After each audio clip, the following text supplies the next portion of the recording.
नमस्कार मित्रांनो, मी प्रथमेश. शिरतोडे गावरान पोल्ट्री फार्म आपलं पेज म्हणजे नक्कीच नवीन काहीतरी. तर मित्रांनो, आता हिवाळ्याचे दिवस चालू आहेत आणि काही शेडवरती बराच प्रॉब्लेम असा आहे की पक्षी पंख सोडून उभा राहत आहे.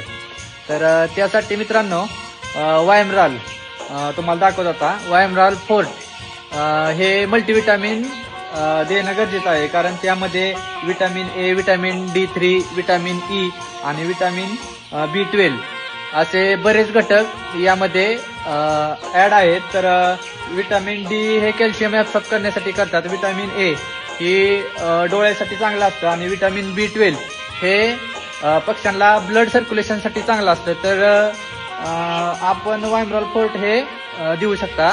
आता तुम्हाला मी दाखवतो वायमराल फोर्ट हे कशा पद्धतीचं असतं. तर मित्रांनो, हे पाहू शकता वायमराल फोर्ट हे विरबे कंपनीचं अशा प्रकारे येतं.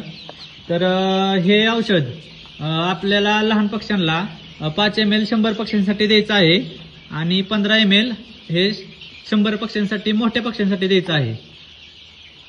तर मित्रांनो, माहिती कशी वाटली? माहिती आवडल्यास आपल्या पेजला नक्की फॉलो करा आणि नवीन असाल तर अशा नवीन माहितीसाठी फॉलो करून घ्या.